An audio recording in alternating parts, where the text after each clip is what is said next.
மகாவிஷ்ணு மீது 5 பிரிவுகளின் கீழ் வழக்கு பதிவு செய்யப்பட்ட நிலையில் நீதிமன்ற காவலில் புழல் சிறையில் அடைக்கப்பட்டார். மாற்றுத்திறனாளிகள் குறித்து பரம்பொருள் அறக்கட்டளையின் நிறுவனர் மகாவிஷ்ணு பேசியிருந்தார்.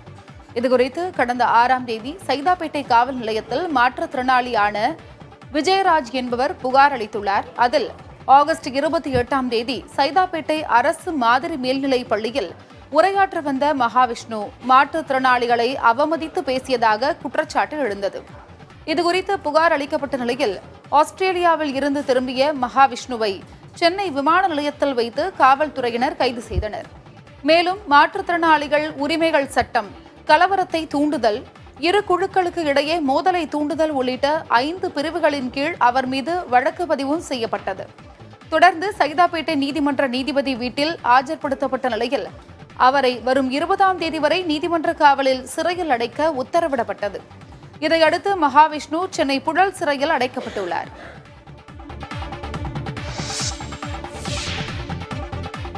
பள்ளிகளில் நிகழ்ச்சிகள் நடத்துவது குறித்து வழிகாட்டு நெறிமுறைகள் உருவாக்கப்படும் என்று பள்ளிக் கல்வித்துறை அமைச்சர் அன்பில் மகேஷ் பொய்யாமொழி தெரிவித்துள்ளார்.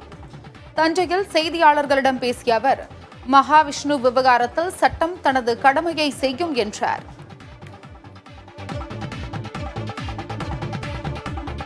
மாற்றுத்திறனாளிகள் சங்கத்தை சார்ந்தவங்க ஒரு பெரிய ஒரு அவமானப்படுத்தி இருக்கிறார்கள் என்கிற அளவுக்கு ஒரு புகாரை அளித்திருக்கிறார்கள். அது இனிமேட்டு போலீஸும் மாற்றுத்திறனாளிக்காரங்க யார் அதுக்கான கம்ப்ளைண்ட் கொடுத்துருக்காங்க அவங்களும் சேர்ந்து முடிப்பாங்க. அவர் மேல தப்பா இல்லையா அப்படிங்கறது எந்த விதமான நடவடிக்கை சட்டம் தன் கடமையை செய்கின்றது.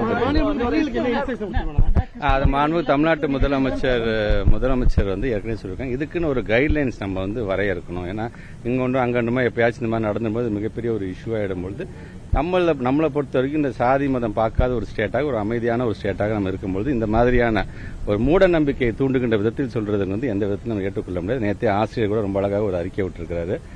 நம்முடைய கான்ஸ்டிடியூஷன்லேயே அது சொல்லியிருக்கு. 51 AH பிரிவிலே சொல்லியிருக்கின்றது. ஒரு அறிவு சார்ந்த சமுதாயத்தை நாம் உருவாக்க வேண்டியது நம்ம மிகப்பெரிய கடமை. ஒவ்வொரு குடிமகனும் அறிவு சார்ந்து சிந்திக்க வேண்டும் அப்படிங்கிறது நம்முடைய கான்ஸ்டிடியூஷன்ல இருக்கிறது. ஆக அதை பின்பற்றி தான் இது போன்ற ஒரு இது வரக்கூடாது என்பதற்காக மாண்பு தமிழ்நாட்டு முதலமைச்சர் அமெரிக்காவில் பல்வேறு பணிகள் முதலீடுகள் ஈர்க்கின்ற பணியாக இருந்தாலும் இங்கே இந்த மாதிரி ஒரு சர்ச்சை வருகின்ற அடுத்த நிமிஷம் அவர்கிட்ட ஒரு அறிக்கை வருகின்றது. நாங்கள் இனி இந்த மாதிரி பள்ளிக்கூடத்தில் நடக்கும்பொழுது ஒரு கைட்லைன்ஸோட யார் யார் பேசணும், எந்த விதமான நிகழ்ச்சிகள் நடத்தப்பட வேண்டும், அதற்கு என்ன விதிமுறைகள் என்பதை நாங்கள் வரையறுக்க இருக்கின்றோம் என்று சொல்ல மிக விரைவில் அதுக்கான கமிட்டியை நாங்கள் போட்டு அதுக்கான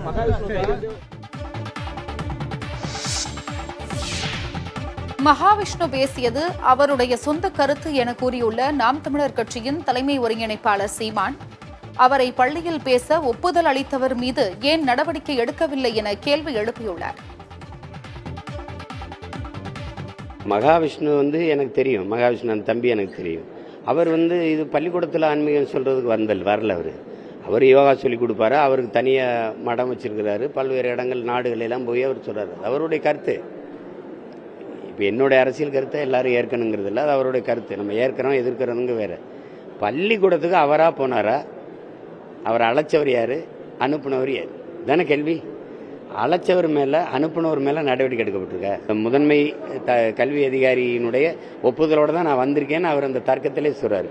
அவரை விட நீங்க பெரிய ஆளான அந்த ஆசிரியர்கிட்ட கேட்கிறாரு. அப்படின்னா அவர் மேல நடவடிக்கை எடுத்துருக்கணும்ல. அவர் யார் சொல்லி அந்த உத்தரவை கொடுத்தாரு, அனுமதியை கொடுத்தாரு, அவரை விசாரிக்கணும். அதை விட்டுட்டு அப்பாவியா இருக்கிற தலைமை ஆசிரியர் 2 பேரை நீங்க ஆசிரியர் 2 பேரை மாத்துறீங்க. விண்ணூர்தி நிலையத்தில் போய் ஒரு பெரிய சர்வதேச பயங்கரவாதியை கைது பண்ண போற மாதிரி போய் பண்றதுங்கிறது இது எந்த மாதிரியான செயல்? இதுல இருந்து என்ன தெரியுதுன்னா, இந்த செய்தியை வச்சு வேற ஏதோ ஒரு செய்தியை நீங்க மறைக்கிறீங்க.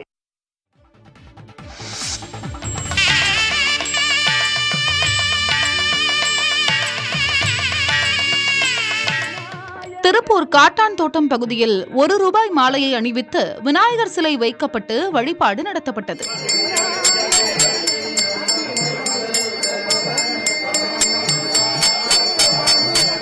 இதேபோல் காஞ்சிபுரத்தில் பிரசித்தி பெற்ற ஏலேல சிங்க விநாயகர் கோயிலில் ₹20 லட்சம் மதிப்புள்ள புதிய ரூபாய் நோட்டுகளால் அலங்கரிக்கப்பட்ட விநாயகரை பக்தர்கள் வழிபட்டனர். தருமபுரியில் விநாயகர் கோயிலில் விநாயகர் வெள்ளிக்காப்பு அலங்காரத்தில் பக்தர்களுக்கு காட்சியளித்தார். இதில் 1000 தேங்காய் உடைத்து விநாயகருக்கு நேர்த்திக்கடன் செலுத்தப்பட்டது. தேனி மாவட்டம் கம்பத்தில் சிறுவர்கள் தாங்களே விநாயகர் சிலை வாங்கி விநாயகர் சதுர்த்தி விழாவை கொண்டாடி மகிழ்ந்தனர். கிருஷ்ணகிரியில் மத நல்லிணக்கத்தை வலியுறுத்தும் வகையில் விநாயகர் சதுர்த்தி விழாவில் விநாயகர் சிலை மற்றும் பூஜை பொருட்களை இஸ்லாமியர்கள் வழங்கினர். கள்ளக்குறிச்சியில் நகை செய்யும் தொழிலாளி இயந்திர வடிவிலான விநாயகர் சிலையை வடிவமைத்து அசத்தியுள்ளார். விநாயகர் சதுர்த்தி விழா நாடு முழுவதும் மிக சிறப்பாக கொண்டாடப்பட்டு வருகிறது. விதவிதமான பொருட்களால் ஆன விநாயகர் சிலைகளை உருவாக்கி மக்கள் வழிபாடுகளை மேற்கொண்டு வருகின்றனர். சென்னையில் தாம்பாளங்கள் மற்றும் 1500 காமாட்சி விளக்குகள் கொண்டு உருவாக்கப்பட்ட 40 அடி விநாயகர் சிலை பிரதிஷ்டை செய்யப்பட்டது. மேளதாளங்கள் முழங்க சிறப்பு பூஜைகளும் நடைபெற்றன.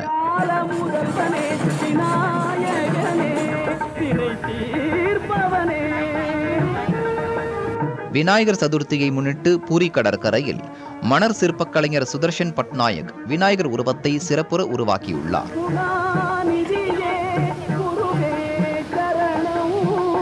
கனிகளால் உருவாக்கப்பட்டுள்ள கிரீடம் காண்போரை கவர்ந்திழுக்கும் வகையில் அமைந்துள்ளது.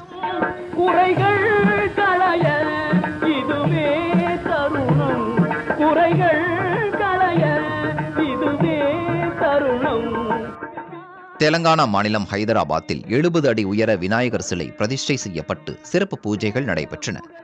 முதலமைச்சர் ரேவந்த் ரெட்டி உள்ளிட்ட திரளானோர் வழிபட்டனர்.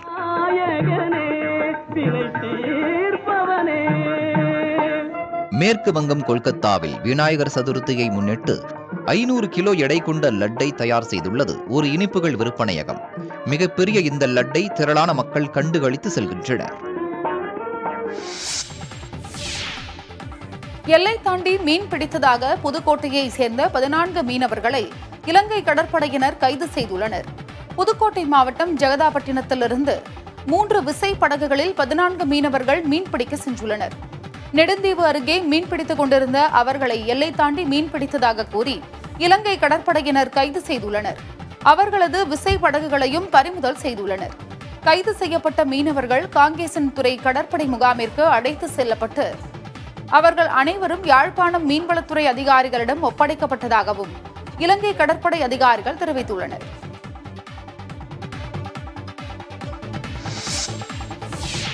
நவம்பர் 1ஆம் தேதி முதல் படப்பிடிப்பு ரத்து என்ற தயாரிப்பாளர் சங்க உத்தரவினை மறுபரிசீலனை செய்ய நடிகர் சங்கம் வலியுறுத்தியிருக்கிறது. இது தொடர்பாக தென்னிந்திய நடிகர் சங்கம் வெளியிட்டுள்ள அறிக்கையில், தென்னிந்திய நடிகர் சங்கத்தின் சார்பாக இரு தரப்பிற்கும் சாதகமான புதிய புரிந்துணர்வு ஒப்பந்தத்திற்கான 37 பரிந்துரைகளும் நடிகர் தனுஷ் சம்பந்தப்பட்ட சுமூகமான பரஸ்பர தீர்வு அடங்கிய ஆவணங்களும் தயாரிப்பாளர்கள் சங்க தலைவரான முரளி ராமசாமியிடம் சமர்ப்பிக்கப்பட்டது என்றும் தெரிவிக்கப்பட்டுள்ளது.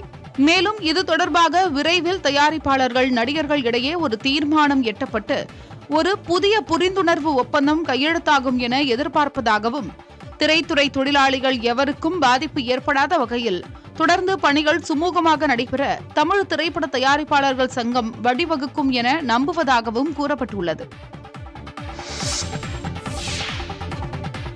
வங்கிகளில் பயிற்சி ஊழியராக பணிபுரிய இளைஞர்களை பணியமர்த்த உள்ளதாக இந்திய வங்கிகள் அசோசியேஷன் தலைமை செயல் அதிகாரி சுனில் மேத்தா தெரிவித்துள்ளார். இந்தியாவில் முதல் 500 நிறுவனங்களில் அடுத்த 5 ஆண்டுகளில் 1 கோடி இளைஞர்களுக்கு பயிற்சி வழங்கப்படும் என மத்திய நிதியமைச்சர் நிர்மலா சீதாராமன் மத்திய பட்ஜெட்டில் அறிவித்திருந்தார். அதன்படி 25 வயதுக்கு குறைவான பட்டதாரிகளை வங்கிகளில் பயிற்சி ஊழியராக பணியமர்த்த இருப்பதாக சுனில் மேத்தா தெரிவித்துள்ளார். பணி அமர்த்தப்படும் பயிற்சி ஊழியர்களுக்கு மாதத்திற்கு 5000 ரூபாய் ஸ்டைஃபண்ட் வழங்கப்படும் என்றும் அவர் கூறியுள்ளார்.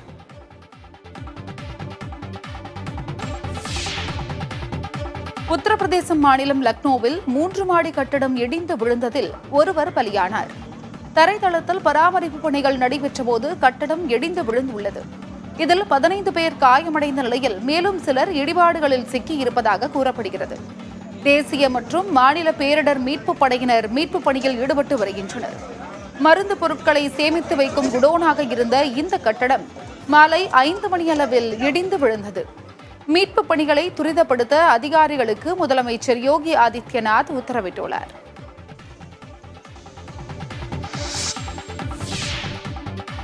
கர்நாடக அமைச்சரவையில் கூட்டத்தில் அதிகாரிகளை சார் என்று அழைக்காதீர்கள் என்று அமைச்சர்களுக்கு முதலமைச்சர் சித்தராமையா உத்தரவிட்டுள்ளார். பெங்களூருவில் நடைபெற்ற அமைச்சரவை கூட்டத்தில் ஒவ்வொரு அமைச்சரிடமும் அவர்களின் துறைகளில் நடக்கும் வளர்ச்சிப் பணிகள் குறித்து முதலமைச்சர் கேட்டறிந்தார். அப்போது தனது துறை குறித்து பதிலளித்த அமைச்சர் ஒருவர் அதிகாரியை சார் என குறிப்பிட்டு பேசினார். அப்போது குறுக்கிட்ட முதலமைச்சர், அதிகாரிகளை சார் என்று அழைக்காதீர்கள், அரசியலமைப்பு ரீதியாக அமைச்சர்கள்தான் துறையின் தலைவர்கள் என்று தெரிவித்தார். அதிகாரிகளுக்கு ஐஸ் வைத்து உங்கள் பதவியை தக்க வைத்துக் கொள்ள பார்க்கிறீர்களா என்றும் கோபமாக கேள்வி எழுப்பினார். இதனால் அமைச்சர்களும் அதிகாரிகளும் ஒரு கணம் உறைந்து போயினர். 1 நிமிட அமைதிக்கு பின் கூட்டம் தொடர்ந்து நடைபெற்றது.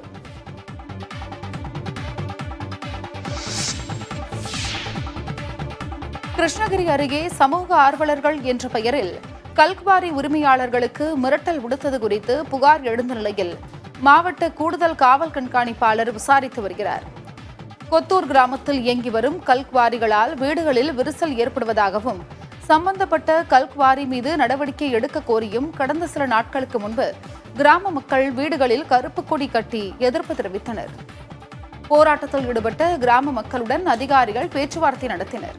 இந்நிலையில் கல்குவாரி உரிமையாளர்கள் சங்கம் தலைமையில் 20க்கும் மேற்பட்ட குவாரி உரிமையாளர்கள் மாவட்ட ஆட்சியர் மற்றும் காவல் கண்காணிப்பாளர் அலுவலகத்தில் புகார் அளித்தனர். குவாரிகளை நடத்த விடமாட்டோம் என்று கூறி கொத்தூர், பர்கூர் பகுதிகளைச் சேர்ந்த சிலர் 20 லட்சம் ரூபாய் கேட்டதாகவும் 3 லட்சம் ரூபாய் கொடுத்த நிலையில் மீண்டும் பணம் கேட்டு மிரட்டுவதாகவும் மனுவில் குறிப்பிட்டுள்ளனர். ராம் சரண் நடித்துள்ள கேம் சேஞ்சர் படத்தின் 2வது பாடல் இந்த மாதத்தில் வெளியாகும் என படக்குழு அறிவித்துள்ளது. ஷங்கர் இயக்கத்தில் ராம் சரண் முன்னணி கதாபாத்திரத்தில் நடித்து வரும் திரைப்படம் game changer.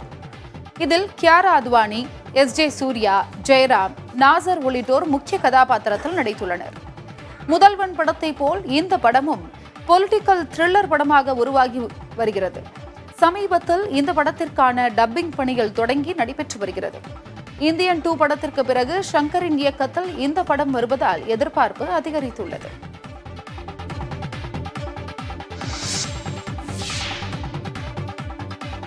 Love insurance company படத்தின் கிளிம்ஸ் வீடியோ விரைவில் வெளியாகும் என்று அறிவிக்கப்பட்டுள்ளது. இயக்குனர் விக்னேஷ் சிவன் பிரதீப் ரங்கநாதனை வைத்து LIK என்ற புதிய படத்தை இயக்கி வருகிறார். இந்த படத்திற்கு அனிருத் இசையமைக்கிறார்.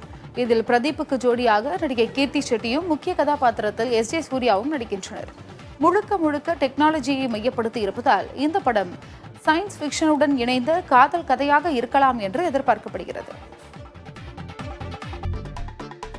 சென்னை CIT நகர் கனால் பேங்க் சாலையில் தானியங்களை கொண்டு உருவாக்கப்பட்டுள்ள விநாயகர் சிலை அனைவரையும் கவர்ந்துள்ளது. விநாயகர் சதுர்த்தியை முன்னிட்டு மைதா, சர்க்கரை, முந்திரி, திராட்சை, ஏலக்காய், வேர்க்கடலை, வெள்ளை எள்ளு, கருப்பு எள்ளு, பொட்டு கடலை உள்ளிட்ட 250 கிலோ அடங்கிய பொருட்களை வைத்து விநாயகர் சிலை தயார் செய்யப்பட்டுள்ளது. விநாயகர் சிலையை செய்ய 5 நாட்கள் எடுத்துக்கொண்டதாக விழா ஏற்பாட்டாளர்கள் தெரிவித்தனர். ராமநாதபுரம் மாவட்டம் பரமக்குடி அருகே கருப்பண்ணசாமி களரி விழா ஆட்டுக்கறி விருந்துடன் களை கட்டியது.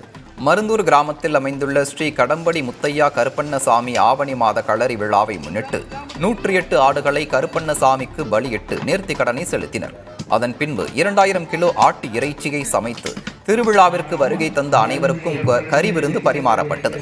இவ்விழாவில் லட்சுமிபுரம், மெய்யனேந்தல், கோட்டையூர், வாத்தியனேந்தல், கலையூர் உட்பட 30க்கும் மேற்பட்ட கிராமங்களில் இருந்து பக்தர்கள் சுவாமி தரிசனம் செய்தனர்.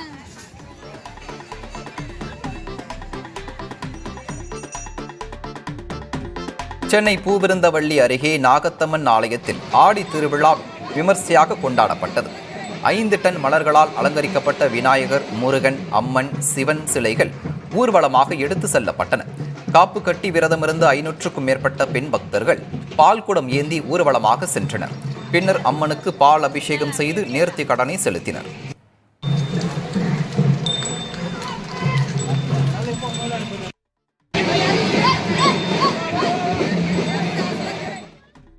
கோவை மாநகரில் போதை மாத்திரை விற்பனை செய்த கும்பலுக்கு போதைப் பொருளை விநியோகித்து வந்த நபரை ஹரியானா சென்று தனிப்படை காவல்துறையினர் கைது செய்தனர். 20,000 ரூபாய் போதை மாத்திரைகளும் பறிமுதல் செய்யப்பட்டன. ஏற்கனவே கோவையில் போதை மாத்திரை விற்பனை செய்து வந்த 7 பேர் கைது செய்யப்பட்ட நிலையில் அவர்களுக்கு போதை மாத்திரைகளை வழங்கி வந்தவர் கைது செய்யப்பட்டுள்ளார்.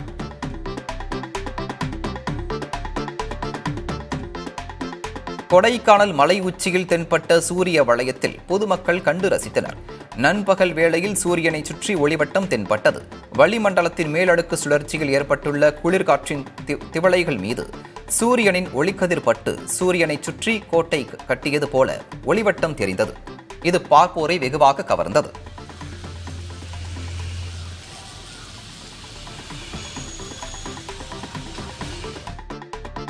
காஞ்சிபுரம் மாவட்டம் எடையார்பாக்கம் ஊராட்சியில் மினி குடிநீர் தொட்டி உரிய அனுமதியின்றி இடித்து அகற்றப்பட்டது தொடர்பாக புதிய தலைமுறையில் செய்தி ஒளிபரப்பப்பட்டதைத் தொடர்ந்து சம்பவ இடத்தில் துணை வட்டார வளர்ச்சி அலுவலர் ஆய்வு மேற்கொண்டார்.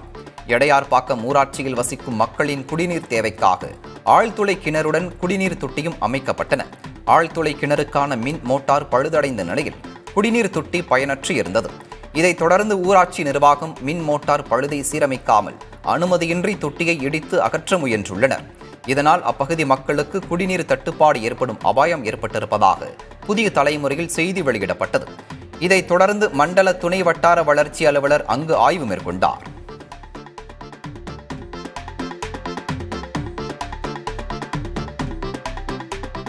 நீலகிரி மாவட்டம் முதுமலையில் நடைபெற்ற உலக பாரு கழுகுகள் தின விழிப்புணர்வு நிகழ்ச்சியில் பள்ளி மாணவர்கள், கால்நடை மருத்துவர்கள் என 100க்கும் மேற்பட்டோர் பங்கேற்றனர். ஆண்டுதோறும் செப்டம்பர் மாதத்தின் முதல் சனிக்கிழமை உலக பாரு கழுகுகள் தினம் கடைபிடிக்கப்படுகிறது. புலிகள் காப்பகத்தில் உள்ள மாயார் பள்ளத்தாக்கு பகுதியில் 150க்கும் குறைவான எண்ணிக்கையில் மட்டுமே இந்த வகை கழுகுகள் இருப்பதாக கணக்கெடுப்பில் தெரிய வந்துள்ளது.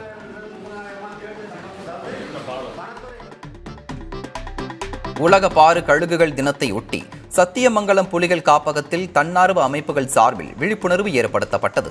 சத்தியமங்கலம் புலிகள் காப்பகத்தின் மாயாறு சமவெளியில் பாரு கழுகுகள் அதிக அளவில் வசித்து வருகின்றன. புதுவடவள்ளி மற்றும் டிஎன் பாளையத்திலும் கழுகுகள் எண்ணிக்கை அண்மை காலமாக உயர்ந்து வருவது தெரிய வந்துள்ளது.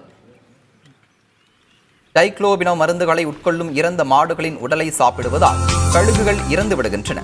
இதுகுறித்து கிராம மக்களுக்கு விழிப்புணர்வு ஏற்படுத்தும் வகையில் திம்பம் மைசூர் சாலையில் பலகைகள் வைக்கப்பட்டுள்ளன.